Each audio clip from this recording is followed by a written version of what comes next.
Tension যদি আসে প্রেম খাটি আছে, দুঃখ যদি আসে প্রেম কি আছে, খাটি আছে। আর যদি বলেন না আমার তো হয়ে যাচ্ছে, তার মানে প্রেমের মধ্যে ভেজাল আছে। মালিক বলছে আমার পরীক্ষা সহজ নয়, আমার পরীক্ষা মুসিবত। সেই জন্য বান্দার মধ্যে সবচেয়ে আপন নবী রাসূল, এরপরে সাহাবায়ে কেরাম আহলে বাইত রাসূল, এরপরে তাবিঈন, তবে তাবিঈন, আউলিয়ায়ে কেরাম, এরপরে আপনারা আমরা। তো আমার কামলিওয়ালা রাসূল বলে আল্লাহ যে মুসিবতে দেয়, মুসিবত মানে পরীক্ষা নেয়, সবচেয়ে কঠিন পরীক্ষা সাধারণ বান্দা থেকে করে না, সবচেয়ে কঠিন পরীক্ষা কোন ওলি গোস আবদাল থেকে করে না, সবচেয়ে কঠিন পরীক্ষা করে নবী রাসূল থেকে। আর সবচেয়ে এই জমিনে কঠিন পরীক্ষা নিয়েছেন আল্লাহ স্বয়ং হাবিবুল্লাহ থেকে। মা যদি সন্তান জন্ম দিলে প্রসব বেদনা উঠে, প্রত্যেকটা কবর একটা মায়ের পেট হয়ে গেছে। আজ জমিন সন্তানকে নতুন করে জন্ম দিবে, সেই জন্য জমিনের প্রসব বেদনা উঠছে। আল্লাহ জমিন কাঁপলে আমরা কি করব? আল্লাহ বলে আর থাকার সুযোগ নাই। ও আখরাজাতিল আরদু আসকালাহা, বান্দা উঠে যা, মালিক আসবো কোথায়? সে হাসরের ময়দানে চলে যায়। মালিক আমাদের কাছে কি চায়, আল্লাহ আমাদের কাছ থেকে কি তালাশ করে? যেমন আমি আল্লাহর কাছে রিজিক চাই, আমি আল্লাহর কাছে হায়াত চাই, আমি আল্লাহর কাছে সুস্থ একটা বডি চাই, আমি আল্লাহর কাছে আমার পরিবারের জন্য উন্নতি চাই, আমি আল্লাহর কাছে এক কথায় আমি যেন কষ্ট না পাই, সকল সুখ আমি চাই, এরপর মানুষের কল্যাণ কামনা করি। ঠিক একইভাবে আমি মরার পর জান্নাত চাই। তো মালিকের কাছে শুধু আমি চাইতে আসি, এক পক্ষে তো হয় না। তো মালিক বলে তুইও তো চাইবি, কিন্তু আমিও তো মাবুদ হিসেবে চাইতে পারি। তো মালিক কি চায় এটা তো জানতে হবে, কারণ আমি কি চাই এটা আমি জানি, আপনি কি চান সেটা আপনি জানেন। কারণ আপনার দোয়া একরকম হবে, আমার দোয়া আরেক রকম হবে। আপনি হয়তো বা টাকা চাইতে পারেন, আমি সুস্থ শরীর চাইতে পারি, উনি হায়াত চাইতে পারে।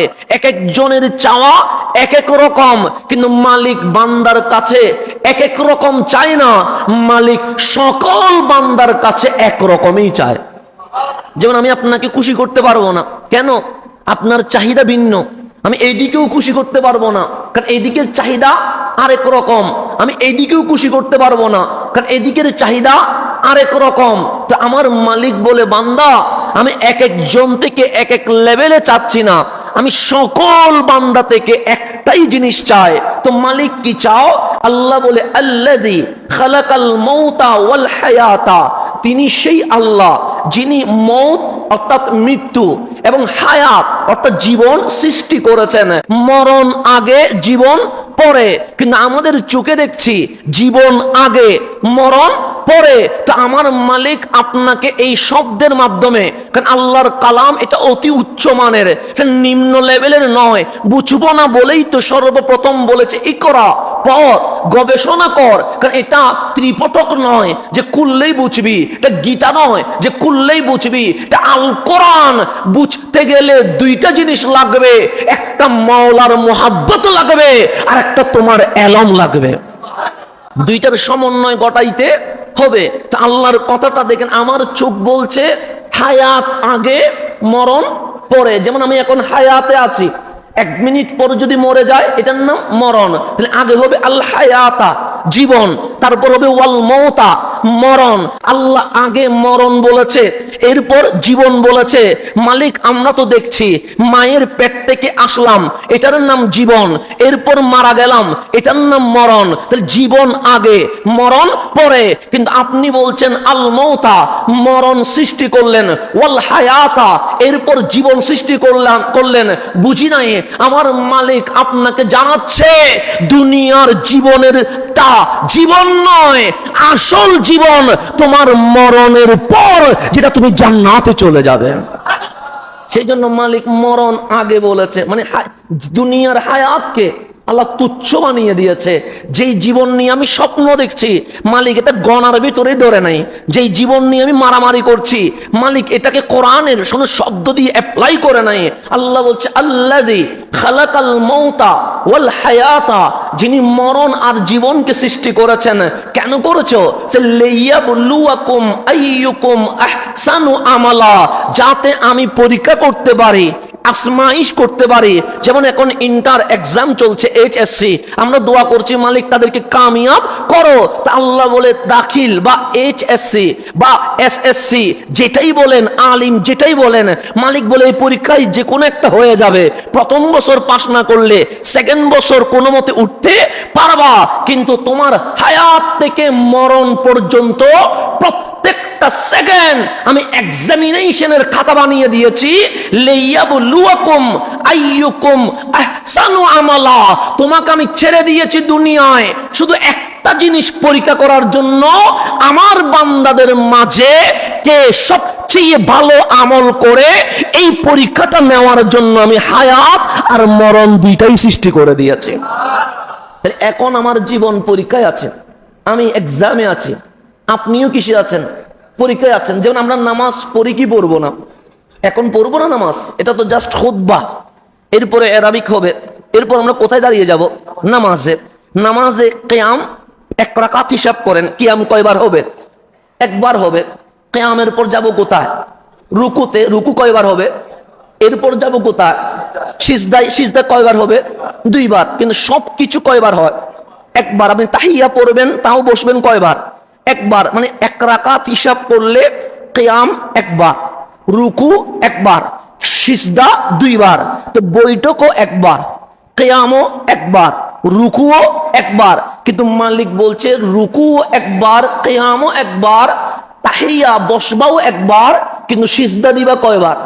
দুইবার। তাই দুই রাকাত নামাজ পড়লে সবগুলো এক এক করে করলে, কিন্তু সিজদা দুইবার দুইবার করে কয়বার করতে হবে?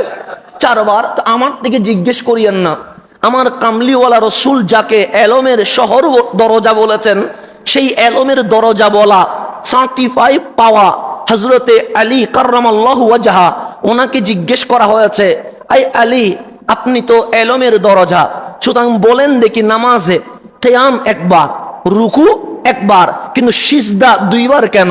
তখন উনি বললেন বুঝো নাই? ওনারা যারা জিজ্ঞেস করছে ওরা বলছে বুঝি নাই যে সিজদা কোথায় দিতে হয়, সে মাটিতে দিতে হয়। যেমন আমরা সিজদা দিচ্ছি কিসের উপরে? টাইসের উপরে, কিন্তু টাইসের নিচে মূল মাটি আছে না নাই? আছে। মাটি ছাড়া কোনো সিজদা হওয়ার জায়গা নাই। আপনার কপাল, নাক অবশ্যই মাটিতে বাজতেই হবে। তাহলে কিয়াম করলে মাথা মাটিতে বাজে না, রুকু করলে মাথা মাটিতে যায় না, বসলে মাথা মাটিতে যায় না, শুধুমাত্র সিজদায় মাথা কোথায় যায়? মাটিতে যায়। সে সিজদা মানি মালিক কথা বলে, মালিক কথা বলে, সে সব কিছু একবার। সিজদা দুইবার কেন জানো? আমরা বললাম জানি না। সে প্রথম যখন সিজদা দিলা, তখন তোমার কপাল, তোমার নাক মাটিতে বসে গেছে, তখন কোরআন তোমাকে বলছে মিনহা খালাকনাকুম, তোমার কিসের অহংকার, তোমার কিসের গৌরব, তোমার কিসের আমিত্ব, কিসের তোমার বংশমর্যাদা? মিনহা খালাকনাকুম, আমি তোমাকে মাটি থেকেই বানিয়েছি। এখন আপনি উঠে গেলেন, আবার গেলেন কোথায়? সিজদায়। দ্বিতীয় সিজদায় যখন কপাল আর নাক লেগে গেছে, তখন মালিক আপনাকে বলছেন ওয়াফিহা নুঈদুকুম, যেই মাটি থেকে তুমি আসছো সেই মাটিতেই তোমাকে আসতে হবে। তাহলে প্রথম সিজদা আমার হায়াতের কথা বলেছে, দ্বিতীয় সিজদা আমার মরণের কথা বলছে। ওয়াফিহা নুঈদুকুম, তোমাকে আবার কোথায় নিয়ে যাব? কবরে। মাঝখানে যে সিজদার মাঝখানে এক সিজদা দিয়ে যে উঠছো, এখানে 10 সেকেন্ড 20 সেকেন্ড বসছি কি বসি নাই? বসছি। মাওলা আলী বলে এই বসাটার নাম জীবন। এই বসাটার নাম কি? প্রথম সিজদাটা তোমার জন্ম, দ্বিতীয় সিজদাটা তোমার মৃত্যু। এই মাঝখানে যে 10-20 সেকেন্ড বসলা, এটাই তোমার জীবন। এই জীবনে আর কিছুই নাই। দেখতে দেখতে তোমার জীবন চলে যাবে। সেই জন্যই সকল নামাজে আজান আছে, জানাজায় আজান নাই। সকল নামাজে একামত আছে, জানাজায় একামত নাই। কেন? মালিক বলছে আজান একামত দেওয়ার সময় পাবে কোথায়? তোমার জীবন তো শুরু হয়েছে, শেষ কখন হবে তুমি জানো না। সুতরাং জন্ম যখন, তখন ডান কানে আজান দিয়ে দাও, বাম কানে ইকামত দিয়ে দাও, তাকে জানিয়ে দাও জানাজার আজান হয়ে গেছে, জানাজার ইকামত হয়ে গেছে, এখন শুধু নামাজটাই বাকি আছে। এটার নাম জীবন। এটার নাম কি? তা আল্লাহ বলে এই সামান্য জীবন, সামান্য জীবন, এই জীবনের কোনো গ্যারান্টি আছে? নাই। ওয়ারেন্টি আছে? নাই। আল্লাহ এই সামান্য জীবনে তুমি পাগলামি করছো, এই সামান্য জীবনে তুমি মানুষের উপর জুলুম করছো, এই সামান্য জীবনে তুমি নিজের আধিপত্য বিস্তারের জন্য তোমার পরিবার, তোমার সমাজের পরিচয় তুমি ভুলে গেছো। যেমন যিনি অল্প থেকে বড় হয়ে যায়, উনি নিজের বাবাকেও মাঝে মাঝে পরিচয় দিতে চায় না। কারণ কেন? আমার আধিপত্য আছে। আমার বাবা নিম্ন লেভেলের যদি হয়, আমি পরিচয় দেই কেমনে? সেই জন্য যিনি উপরে উঠে যায়, তিনি আর কৃষক বাবা পরিচয় দিতে চায় না, হাউস ওয়াইফ মা পরিচয় দিতে চায় না। তো আল্লাহ বলে সামান্য একটা হায়াতের জন্য তুমি যে ঝগড়া করছো, এই হায়াত চোখ খুলতে আর বন্ধ করতে কি হয়ে যাবে? চলে যাবে। যেমন আমার কাছে এই যে কিয়ামত তো চলে এসেছে। যেমন আমি শুক্রবার নামাজ পড়ালাম, আমার এখনো মনে হচ্ছে একদিন মনে হয়, এই শুক্রবার আবার দাঁড়িয়ে গেছে। মানে এই যে 7 দিন চলে গেছে, এই গ্যাপটা কি বোঝার কোনো সুযোগ হয়েছে? না, সুযোগ নাই। আমার মনে হচ্ছে আমি একদিন পর আবার শাহজাহানপুরে কি হয়ে গেছে, দাঁড়িয়ে গেছে। তাহলে সময় চলে যাচ্ছে। এখন কিভাবে চলে যাচ্ছে এর কোনো হিসাব নাই, গ্যারান্টি নাই। তা আল্লাহ তাবারক ওয়া তাআলা বলছেন, আমি মত এবং হায়াত সৃষ্টি করার পিছনে একটাই উদ্দেশ্য, আমি চাই কে ভালো আমল করে। এরপর আল্লাহ কোরআনে বলছেন, ওয়ালানাবলুআন্নাকুম বিশাইয়্যিম মিনাল খাউফি ওয়াল জুই ওয়া নাকসিম মিনাল আমওয়ালি ওয়াল আনফুসি ওয়াস সামারাত। আল্লাহ বলছেন, আমি 5টা বিষয়ে তোমাদের থেকে পরীক্ষা নিব। কয়টা বিষয়? সবগুলো আল্লাহ বলে দিচ্ছে। চাইলে গোপন রাখতে পারতেন, বান্দা আমি পরীক্ষা নিব, ছেড়ে দিতে পারতেন না। আল্লাহ বলছে আমি পরীক্ষা নিব। কোন কোন বিষয়ে? আচ্ছা, ওয়ালানাবলুআন্নাকুম বিশাইয়্যিম মিনাল খাউফ, আমি তোমাকে কখনো ভয়ে রাখবো, আতঙ্কে রাখবো, এর মাধ্যমে আমি পরীক্ষা নিব। ওয়াল জু, কখনো আমি তোমাকে ক্ষুধার্ত রাখবো, ক্ষুধার মাধ্যমে পরীক্ষা নিব।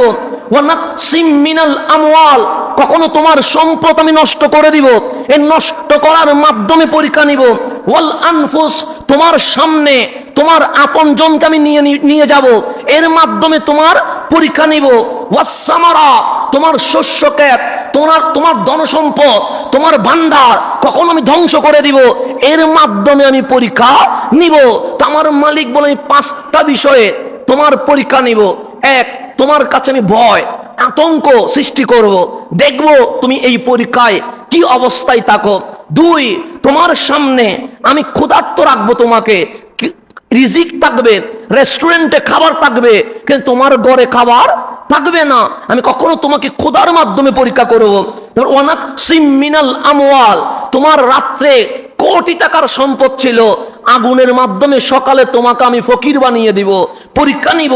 তারপর ওয়াল আনফুস, কখনো তোমার মেয়ে, কখনো তোমার ছেলে, কখনো তোমার বাবা, কখনো তোমার মা, কখনো তোমার ওয়াইফ, আমি মুহূর্তের ভেতরে ইন্তেকাল করায়া তোমার পরীক্ষা নিব।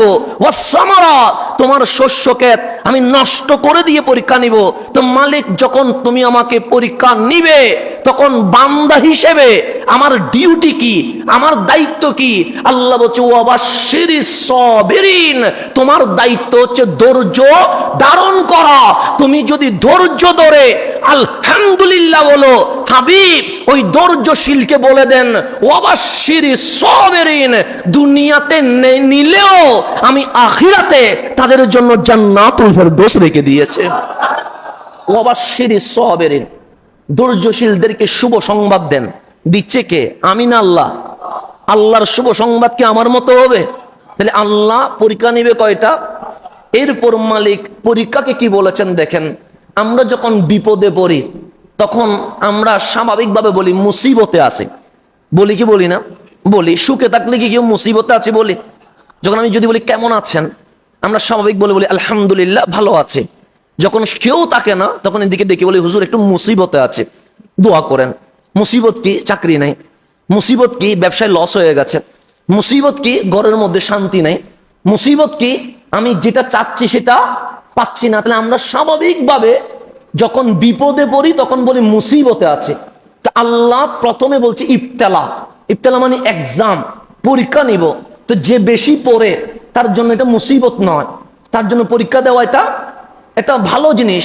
কিন্তু যে পড়ে নাই তার জন্য মুসিবত। তা আমার মালিক বলছে পরীক্ষা তো নিচ্ছে কে?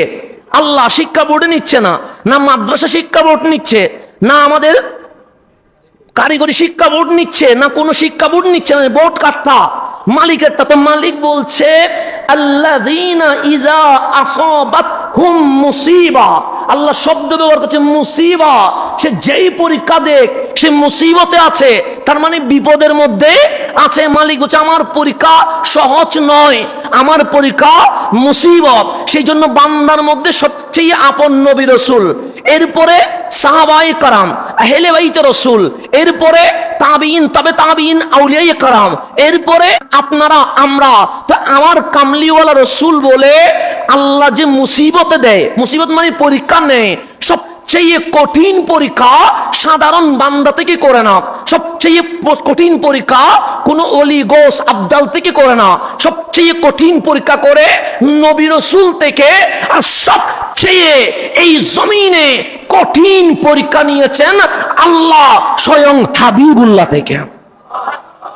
সেজন্য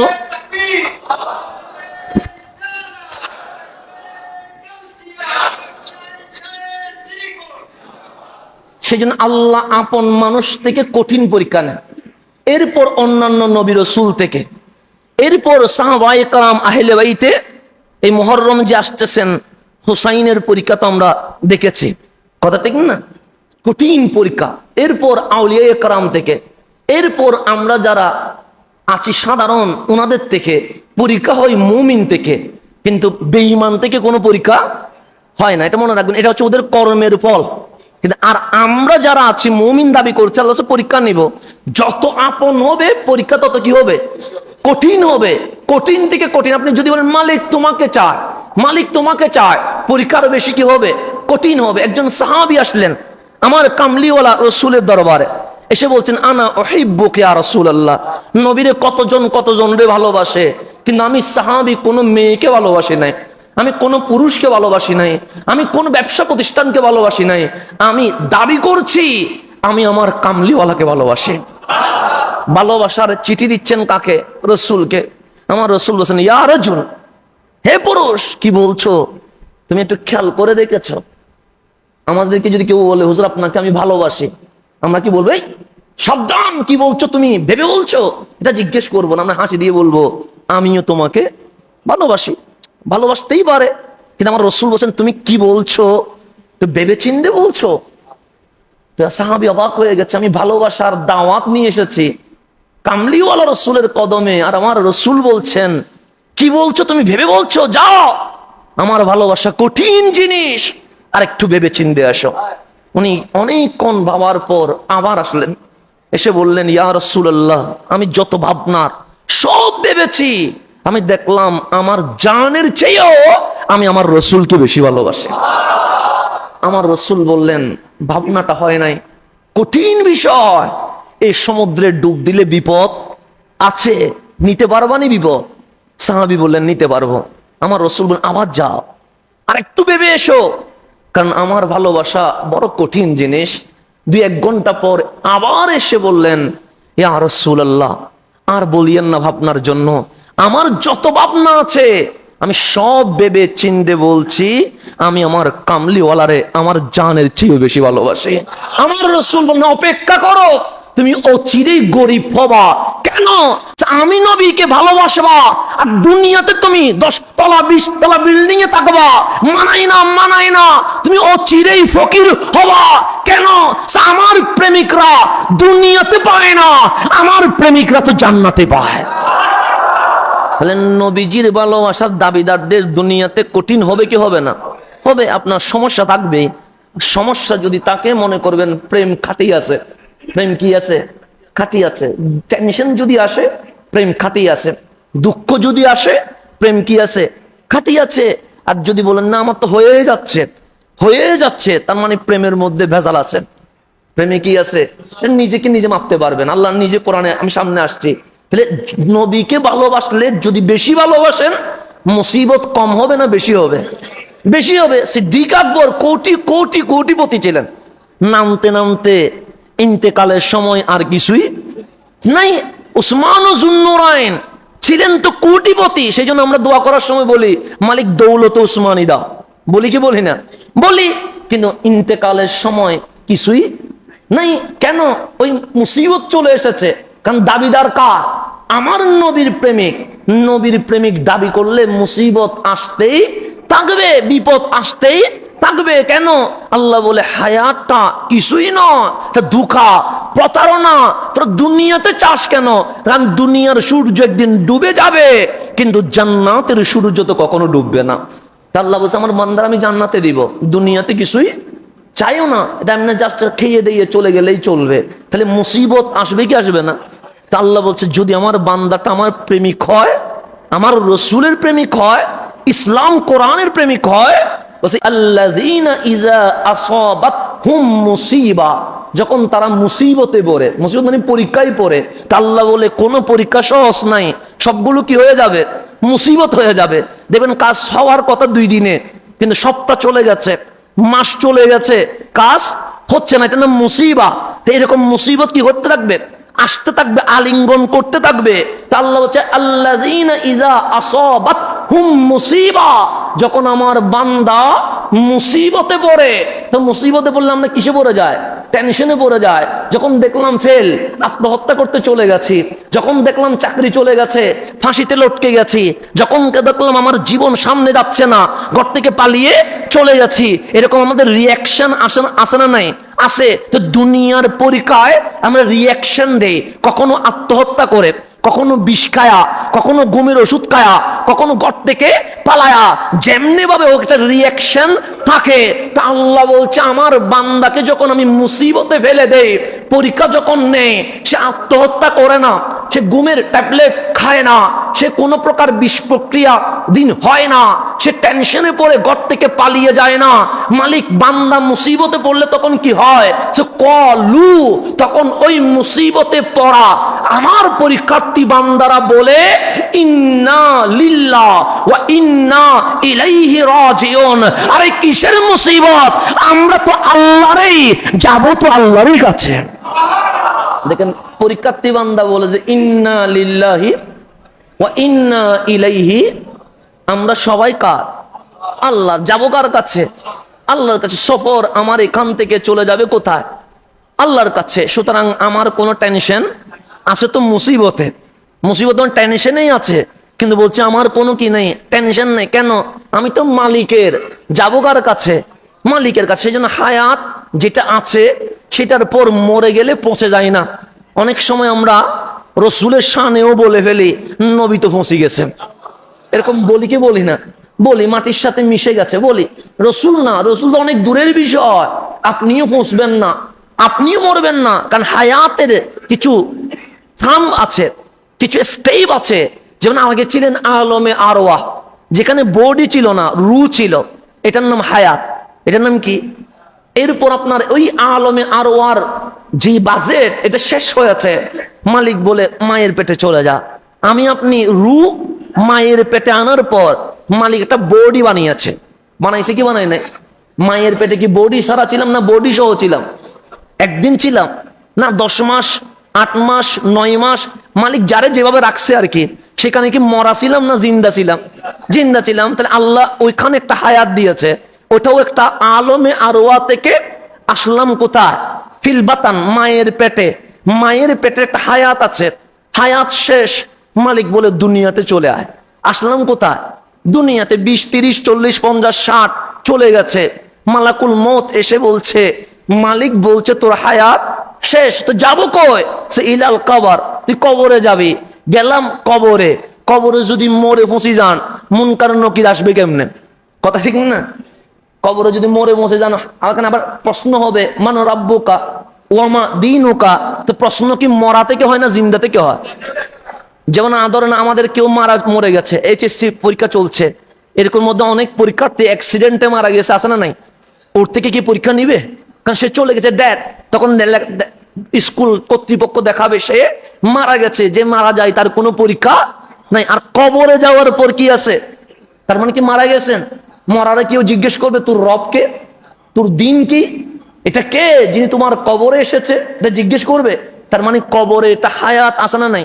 আছে। কামলিওয়ালা বলছেন যদি তুমি মুমিন হও, তিরমিজি শরীফের হাদিস, যদি তুমি কি হও, মুমিন হও, তোমার কবর 3.5 হাত থাকবে না।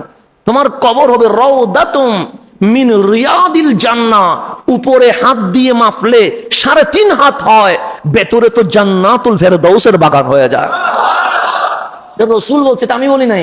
আর যে কাফের অবস্থায় মারা গেছে, বেঈমান অবস্থায় মারা গেছে, এটা হুফরা, জাহান্নামের আগুনের কূপ হয়ে যায়। তাহলে কারো কবরের নিয়ামত চলছে, কারো কবরে মুসিবত চলছে।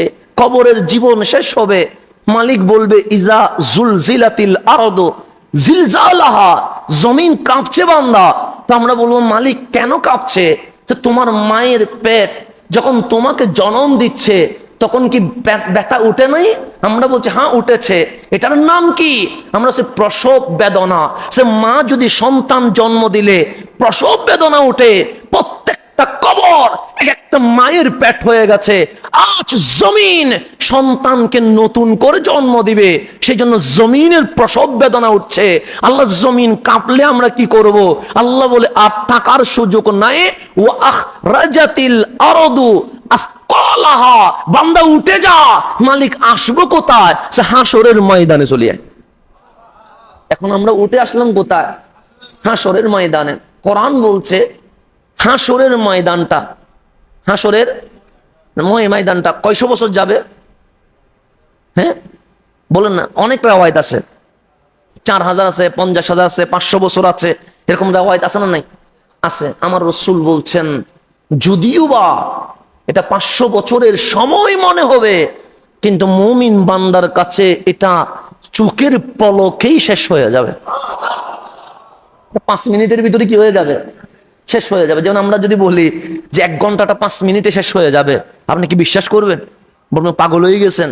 শেষ হয়, হ্যাঁ আপনার জন্য 5 মিনিটে শেষ হয় নাই, কিন্তু আশিকের জন্য 5 মিনিটে শেষ হবে। যেমন বাসর ঘরের রাতটাও রাত, এমনি ঘরের রাতটাও রাত। কিন্তু যখন নতুন স্বামী বাসর ঘরে যায়, রাত তো পুরাই ছিল, কিন্তু ওনার কাছে মনে হয়েছে চোখের পলকে রাত কি হয়ে গেছে।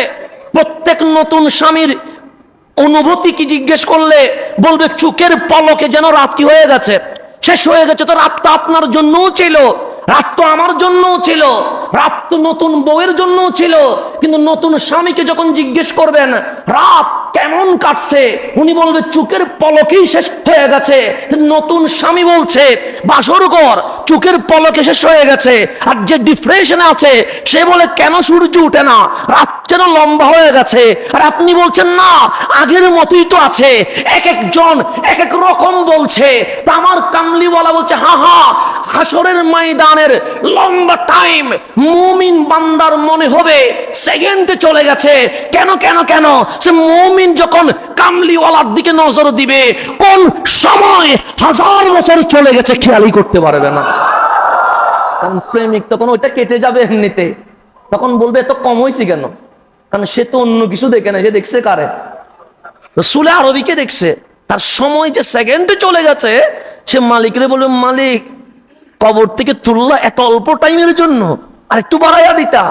আমরা একটা হাবিবরে দেখতাম, তাহলে কারো জান বের হয়ে যাচ্ছে, আর কেউ বলছে সময় কেন কম হয়ে আছে। তাহলে ওইটাও একটা জীবন। ওই জীবনের পর মালিক বলবে ফুলসিরাত পার হয়ে যা। ফুলসিরাত পার হওয়ার পর কামলিওয়ালার পিছনে যারা, ওরা জান্নাতে চলে যাবে। তাহলে আমরা কি আশা করি না আমরা জান্নাতে যাব?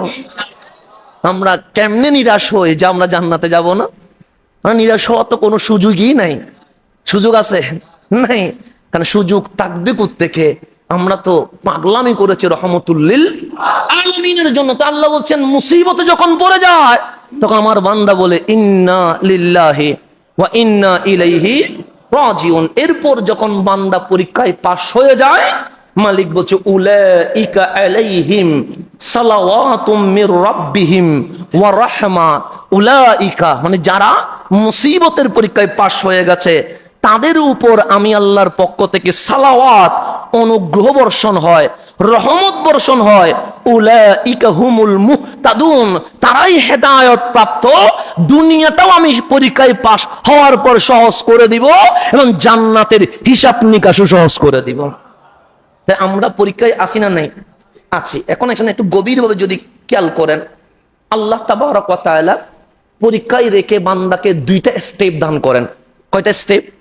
কিসে রেখে?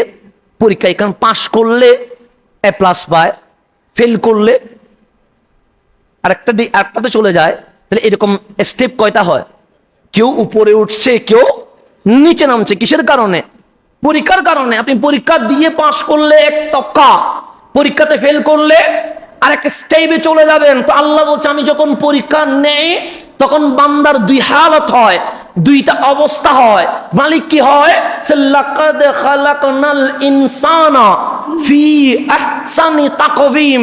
যখন আমার বান্দা পরীক্ষায় পাশ করে তখন বান্দা এত দামি হয়ে যায়, মক্কার চেয়েও দামি হয়ে যায়, কাবার চেয়েও দামি হয়ে যায়, আরশের লৌহে কলমের চেয়েও দামি হয়ে যায়। এটা হচ্ছে বান্দার প্রথম স্টেপ। কিসে পাশ করলে? পরীক্ষায়। এরপর বলছে সুম্মা রাদাদনাহু আসফালা সাফিলিন।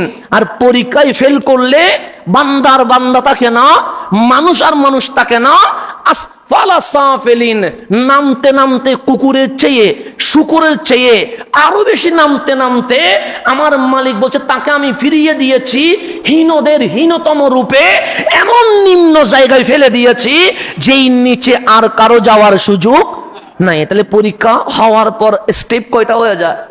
একটা উপরে উঠে যায় আর একটা নিচে নেমে যায়। উপরে উঠাটাও সীমা নাই, নিচে নামাটাও কি নাই, সীমা নাই। আপনি কুকুরের চেয়েও খারাপ, আপনি শুকুরের চেয়েও খারাপ। কেন?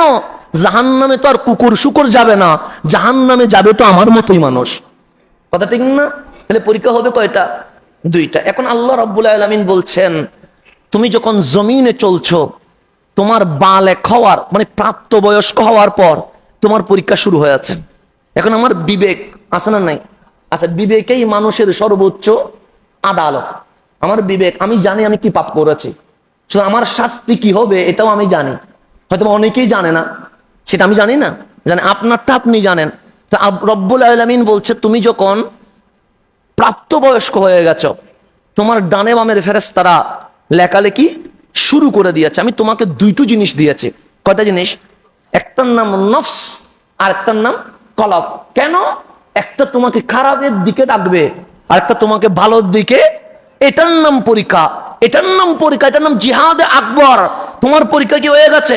শুরু হয়ে গেছে। তোমাকে আমি দুইটা ক্যাপাসিটি দিয়েছি, ডিভাইস দিয়েছি। একটার নাম হচ্ছে সিফতে মালাকুতিয়াত, আরেকটার নাম হচ্ছে সিফতে বাহিমিয়াত। একটা হচ্ছে ফেরেশতাদের গুণে গুণান্বিত করেছি, আর একটা পশুদের গুণে গুণান্বিত করেছি। সেই জন্য আমার কাছে আল্লাহ সফটওয়্যার দুইটা দিয়েছে, ডিভাইস দুইটা দিয়েছে। এক ডিভাইস মানুষকে মসজিদে আনে, আরেক ডিভাইস মানুষকে সিনেমা হলে নিয়ে যায়। ডিভাইস কয়টা? দুইটা। দুইটা দেওয়ার পর আল্লাহ কি বলছে জানেন? আল্লাহ আমাদের পরীক্ষাটাকে সহজ করে দিচ্ছেন। ফাআলহামাহা ফুজুরাহা ওয়া তাকওয়াহা। ফাআলহামাহা, নফসকে বানানোর পর আমি আল্লাহ তাকে ইলহাম করেছি। কি করেছি? ইলহাম। ইলহাম মানে ওহী করা আর কি। আমি তাকে ইলহাম করছি। ফাআলহামাহা, হামাহা মানে নফসকে আমি ওহী করেছি। কি ওহী? ফুজুরাহা ওয়া তাকওয়াহা, কোনটা অসৎ কর্ম, কোনটা সৎ কর্ম, কোনটা করলে সওয়াব হয়, কোনটা করলে গুনাহ হয়, এই জিনিসটা আমি অটোমেটিক আমার বান্দার নফসের ভিতরে ইলহাম করে দিয়েছে। যেমন সিনেমায় যাওয়া খারাপ, এটাকে আমাকে কোরআন সুন্নাহ দিয়ে বলতে হবে? এটা আপনার অলরেডি নফস বলবে এটা খারাপ। আপনি মসজিদে আসা ভালো, এটাকে আমি কোরআন দিয়ে বুঝাইতে হবে? অটোমেটিক আপনার কলব বলবে মসজিদে আসা ভালো। আমি আমার বাবার উপর, বাবাকে গালি দেওয়া, আমার মাকে বৃদ্ধাশ্রমে পাঠানো, এটা খারাপ। এই জিনিসটাকে আমাকে মাহফিল করতে হবে? এটা অটোমেটিক আমার কলব বলবে এটার চেয়ে বড় জুলম দুনিয়ার জমিনে আর কিছুই নাই। কিন্তু আপনি যখন আপনার উপরে লেভেলে যাওয়ার পরেও আপনার মাকে যখন আপনি খাওয়ায়া দিচ্ছেন, অটোমেটিক আপনার মন বলছে এটার চেয়ে বড় ভালো আমল এই জমিন আর নাই। বলছে না? বলছে। তাহলে ভালো কোনটা, খারাপ কোনটা, এটা কোরআন সুন্নাহ দিয়ে মাহফিল করার দরকার নেই। তারপর এটা মনে করার জন্য বলা আর কি। যেমন ফারুক আজম রাদিয়াল্লাহু তাআলা আনহু, আমিরুল মুমিনিন, খলিফাতুল মুসলিমিন, যিনি দুনিয়াতে জান্নাতের সার্টিফিকেট পেয়েছে। এর চেয়ে বড় কিছু আর আছে? আমি যাব কিনা আমি নিজে জানি না, কিন্তু ফারুক আজম দুনিয়াতে জানে উনি জান্নাতি। উনি দুনিয়াতে গ্যারান্টি ওয়ারেন্টি সহকারে জানে। কেন? কারণ হাবিবুল্লাহর জবান বলেছেন, ওমর আপনি জান্নাতুল ফেরদৌসে যাবেন। এর চেয়ে বড় শুভ সার্টিফিকেট আর হতে পারে?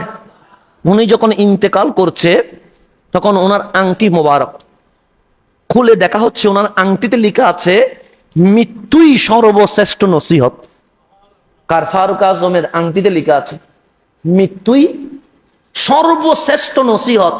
এর চেয়ে বড় নসিহত আর নাই। কেন? মরণের কথা স্মরণ পড়লেই মানুষ অটোমেটিক সোজা হয়ে যায়। কথা ঠিক না?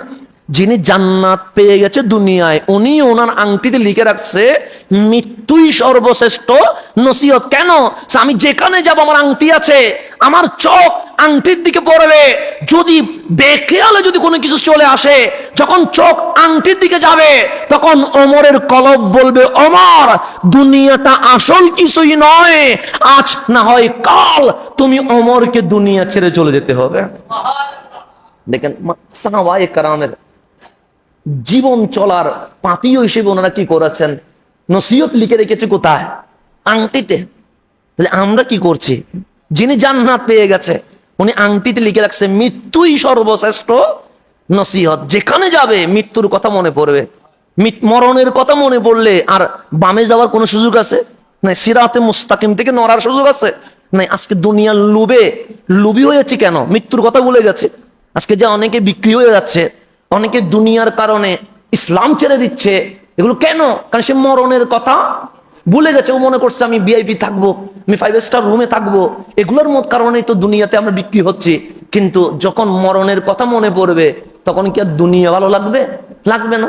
তো সেই জন্য আল্লাহ তাবারক ওয়া তাআলা 2টা স্টেপ দিয়েছেন। সিফতে মালাকুতিয়াত, ফেরেশতাদের গুণ দিয়েছেন। সিফতে বাহিমা তথা জানোয়ারের গুণ আমার ভিতরে দিয়েছে। সেজন্য মানুষ যখন রহমানের ইবাদত করতে করতে করতে করতে করতে যখন মালিকরে রাজি করে ফেলে, তখন সিফতে মালাকুতিয়াত, ফেরেশতাদের যে গুণ, এটা যখন জাগ্রত হয়ে যায়, তখন তিনি গৌসুল আজম দস্তগীর হয়ে যায়, তখন তিনি খাজায়ে আজমির হয়ে যায়, তখন তিনি সৈয়দি আহমদ রাজা খা ফাদেলে বেরেলভি হয়ে যায়, তখন তিনি শাহজালাল ইয়ামানি হয়ে যায়, তখন তিনি শাহিন শাহে সিরকুট হয়ে যায়, তখন তিনি সৈয়দি কাউসুল আজম মাইজভান্ডারি হয়ে যায়, তখন তিনি বাহাউদ্দিন নকশবন্দি হয়ে যায়, তখন তিনি হযরতে সালাউদ্দিন আইয়ুবী হয়ে যায়, তখন তিনি মুজাদ্দিদে আল ফেসানি হয়ে যায়। যখন মানুষ মওলার ইবাদতে মগ্ন হয়ে যায়, হাবিবের প্রেমে পড়ে যায়, তখন মানুষ আহসানা তাকবীম উপরে উঠে যায়। আর যখন মানুষ নামতে নামতে আবু জাহেল, আবু লাহাব অথবা শাইবা এজিদ হয়ে যায়, তখন এমন নামা নামে কুকুর শুকরের চেয়ে আরো বেশি নিচে নেমে যায়। আল্লাহ তাবারক ওয়া তাআলা বলছেন, আমি পরীক্ষা নেই কয় বিষয়ে, কিন্তু তোমরা যে পরীক্ষায় পড়ে যাও সেখানে কিছু সবব আছে, কারণ আছে, কস আছে। মালিক সেগুলো কি? আল্লাহ বলেন, যুইয়িনা লিন-নাসি হুব্বুশ শাহাওয়াতি মিনান নিসাই ওয়াল বানিন ওয়াল কানাতিরিল মুকান্তারাতি মিনাজ যাহাবি ওয়াল ফিদ্দা ওয়াল খাইলিল মুসাওওয়ামাতি ওয়াল আনআমি ওয়াল হারসি। আল্লাহ বলেন পরীক্ষা কিভাবে শুরু হয়? যুইয়িনা, যুইয়িনা মানে সৌন্দর্য করে দেওয়া হয়, মানে চোখের মধ্যে কি লাগে, এটা আকর্ষণ সৃষ্টি করে দেওয়া হয়। যেমন আপনি যেটা সুন্দর লাগে আপনার, সেটা আমার সুন্দর নাও লাগতে পারে, কারণ আল্লাহ আপনার চোখে সেটাকে সুন্দর করে দিয়েছেন। আর আমার চোখে সেটা কি হয় নাই, সুন্দর হয় নাই, আমি কাছে অন্য কিছু কি লেগেছে, সুন্দর লেগেছে। সেজন্য আল্লাহ হচ্ছে যুইয়িনা, আমি আল্লাহ মুজাইয়ান করে দিয়েছি, আকর্ষিত করে দিয়েছি, সুশোভিত করে দিয়েছি। মালিক কি করেছো? হুব্বুশ শাহাওয়া, প্রবৃত্তির ভালোবাসা। প্রবৃত্তির ভালোবাসাগুলো কি কি নিয়ে হয়? আল্লাহ বলছে আন-নিসা, নারী। যখন তুমি বালেক হবে, প্রাপ্তবয়স্ক হবে, তোমার কাছে অবৈধ প্রেমের আকাঙ্ক্ষা জাগবে, জেনা, সমকামিতা, এগুলোর প্রতি মন কি হবে? দুর্বল হবে। তারপর ওয়াল বানিন, যখন বিয়ে করবা তখন তোমার অন্তর অটোমেটিক সন্তানের দিকে দুর্বল হয়ে যাবে। সন্তানের দিকে দুর্বল হওয়া পাপ নয়, কিন্তু ওই দুর্বল হওয়ার মধ্য দিয়ে স্ত্রী সন্তানের চাহিদা পূরণ করতে গিয়ে বাম হাত ব্যবহার করা, এটাই হচ্ছে সমস্যা। বুঝছেন তো? বাম হাত ব্যবহার মান করা মানে কি তার স্পষ্ট বলতে হয় না। আজকে সন্তানের কারণে বাবা লজ্জিত হয় কি হয় না? হয়। এক ছাগল দিয়ে তো আপনারা দেখেছেন সন্তান কি করতে পারে, কথা ঠিক না? তাহলে এইভাবে করে আপনি যখন দেখবেন আল্লাহর কোরআন কি মিথ্যা? আজকে এসেও আপনি কোরআন দেখেন না, আল্লাহ বলছে তোমার সন্তান তোমাকে বেজ্জুত করবে, করতেছে না? করতেছে। এই নারীর কারণে তোমার জীবন ধ্বংস হবে। আজকে শত শত যুবক অবৈধ প্রেমের কারণে, জেনার কারণে, বেবিচারের কারণে পাবনার হসপিটালে ভর্তি হয়ে আছে না? আচ্ছা, তাহলে কোরআন কি মিথ্যা বলেছে? না, বলছে তোমার নারীর প্রতি আকর্ষণ জাগবে। আলবানিন, সন্তানের প্রতি আকর্ষণ জাগবে। সন্তানের প্রতি আকর্ষণ জাগা দোষ নয়, কিন্তু সন্তান বিবিকে, পরিবারকে খুশি করতে গিয়ে দেশের সম্পদ লুণ্ঠন করা, এটাই আসল অপরাধ। এটাই আসল অপরাধ। দুর্নীতি করা এটা আসল কি? এগুলো কি আসলে আপনি কোটি টাকা দুর্নীতি করে কি নিজে পড়বেন? নিজে খাইলে কত টাকা খাইতে পারবেন? কার জন্য করছে? সন্তানের জন্য, বিবির জন্য, পরিবারের জন্য, অমুক তমুকের জন্য। আল্লাহ সেটাই বলছে, তোমাকে শেষ করে দিচ্ছে, পরীক্ষা শুরু হয়ে গেছে তোমার। তারপর বলছেন আল কানাতিরিল মুকান্তারাতি মিনাজ যাহাবি ওয়াল ফিদ্দা, তোমার ভিতরে সম্পদের লোভ, রাশি রাশি সোনার উপর জমা করার মতো কি আসবে? ভালোবাসা, আকর্ষণ জাগবে। সোনারূপা বলতে এখানে ডলারও চলে আসবে, টাকাও চলে আসবে। টাকা এগুলো স্বর্ণের উপর কি হয়? ভিত্তি হয়। তাহলে এখন টাকা, ডলার এগুলোর প্রতি আমাদের প্রেম আছে না? নাই, আছে। এরপর আল্লাহ বলছেন ওয়াল খাইলিল মুসাওয়ামা, চিহ্নিত ঘোড়া, মানে যেটা আধুনিক। তো ঘোড়া বলতে সেই জামানায় তার পাইজারও ছিল না, এই জামানায় পাইজারও আছে। এটাই বুঝাইছে যে চিহ্নিত ঘোড়া, মানে ঘোড়াটার কোয়ালিটি কি হবে? উপরে হবে। তা আমাদের বাইক আছে, তখন আমাদের স্বপ্ন জাগে এটা যদি কার হয়ে যায়। কার আছে, আমাদের স্বপ্ন যদি একটা কি হয়ে যায়, বক্সি হয়ে যায়। বক্সি আছে, আমাদের স্বপ্ন একটা যদি পাইজারও হয়ে যায়। এরকম স্বপ্ন আছে না? নাই, আছে। আস্তে আস্তে পরীক্ষা শুরু হয়ে গেছে। তারপর আল্লাহ ওয়াল আনআম, চতুষ্পদ জন্তু, ওয়াল হারাস, এবং তোমার শস্য ক্ষেত, সম্পদের প্রতি তোমার লোভ লালসা চলে আসবে। মালিক বলে আমার বান্দা চারটা কারণে পরীক্ষায় পড়ে।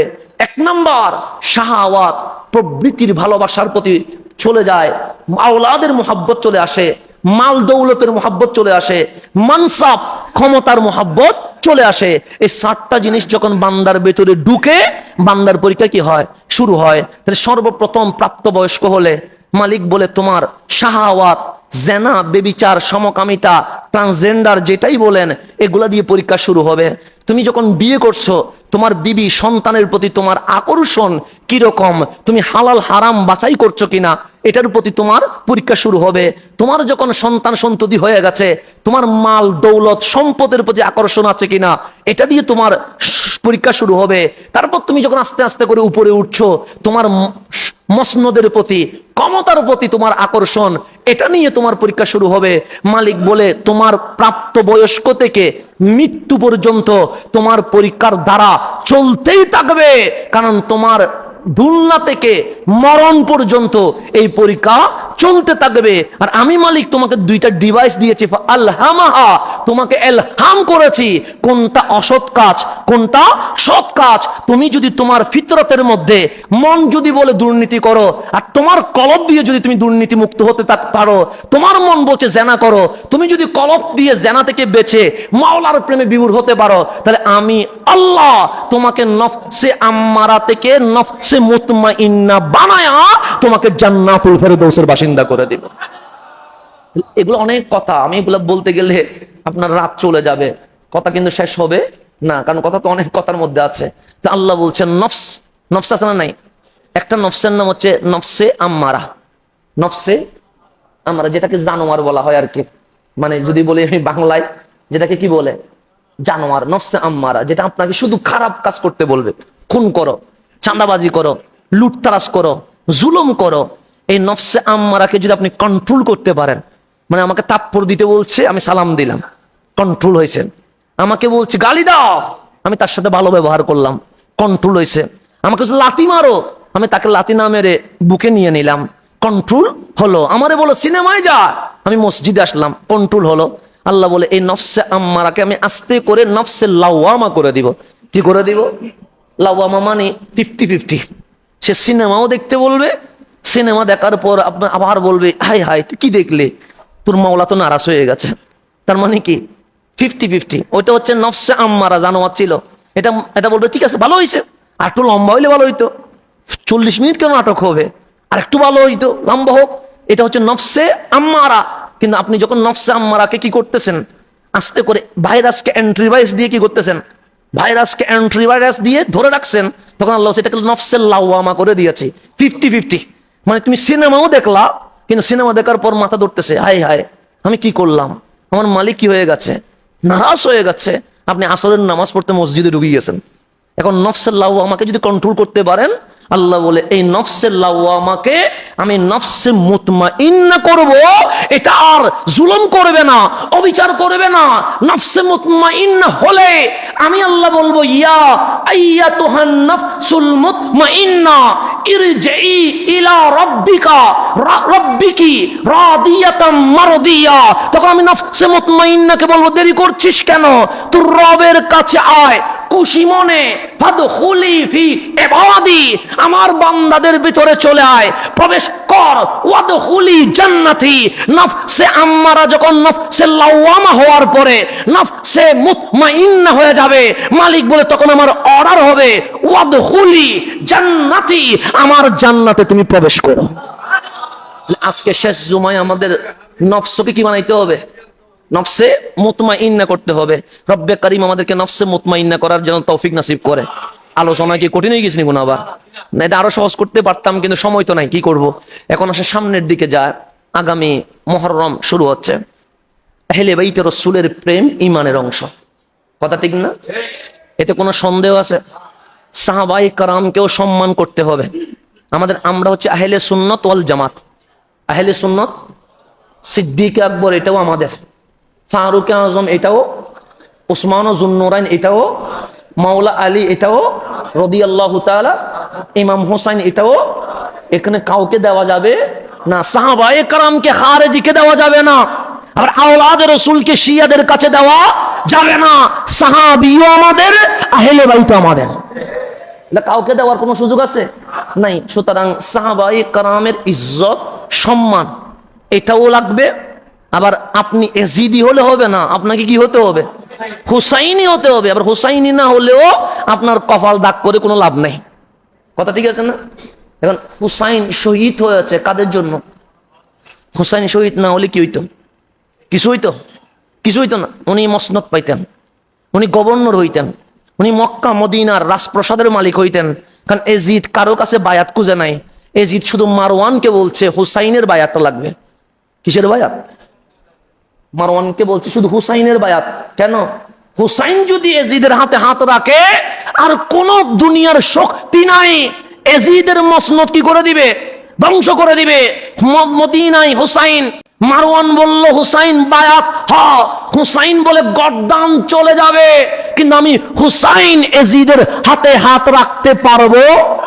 এই না শব্দ সর্বপ্রথম বলেছে কে? একটু গভীরভাবে বলুন, প্রথম বলছে কে? এই নার উপস্থিত থেকে আসলেন মক্কায়, চলে আসলেন কোথায়? মক্কায়। অনেকেই বললেন হুসাইন এজিদ বড় মারাত্মক, কারণ যে মদ খায় তার মাথা কি থাকে না, ঠিক থাকে না, মেরে ফেলবে আপনাকে। হুসাইন বললে সেটা তো নানা জান আগে থেকে বলে রাখছে, নানা জান আগে থেকে বায়াত হয়ে যান, সমস্যা নাই। হুসাইন বললেন না, বায়াত মক্কা ছেড়ে চলে যাবে কারবালায়। সবাই বললেন এখানে থাকলে অন্তত আমরা তো আপনার সঙ্গী হতে পারবো, কোন কুফায় চলে যাচ্ছেন, এখানে কে আছে? হুসাইন বলেন আমি জানি আমি শহীদ হব, এতে কোনো সন্দেহ নাই, আমি জানি শহীদ হব, কিন্তু আমি এখানে থাকলে আমার রক্তের উপরে খানায়ে কাবা লাল হয়ে যাবে। সবাই হাজিগণ আসছে কাবা তাওয়াফ করতে, হুসাইন যাচ্ছে কাবা রক্ষা করতে। হুসাইন চলে গেছেন, সেখানে যাওয়ার পরে দেখেন আলী আসগর শহীদ হয়েছে। হুসাইন বললেন বায়াত হব না। আলী আকবর শহীদ হয়েছেন, হুসাইন বললেন না। গর্দান চলে যাচ্ছে, সীমার বললেন একবার হ্যাঁ বললে সব কিছু শেষ হয়ে যাবে। হুসাইন বললেন না। সেদিন কারবালার রক্তের সামনে যেদিন হুসাইন না বলেছে, সেদিন বিশ্বে একটা শব্দ পরিচয় হয়েছে, না না। আজকে কেউ যখন আমাদেরকে বলে ঈদে মিলাদুন নবীর জুলুস ছেড়ে দে, আমরা বলি না। রাসূলকে মাটি বল, আমরা বলি না। রাসূলকে মরা বল, আমরা বলি না। রাসূল মরে গেছে, পৌঁছে গেছে, আমরা বলি না। সিদ্দিক আকবরের খেলাফত অস্বীকার কর, আমরা বলি না। হুসাইনকে ছেড়ে দে, আমরা বলি না। আমরা বলি দুনিয়া ছেড়ে দিব, আমার নবীকে আমরা ছাড়তে পারবো না।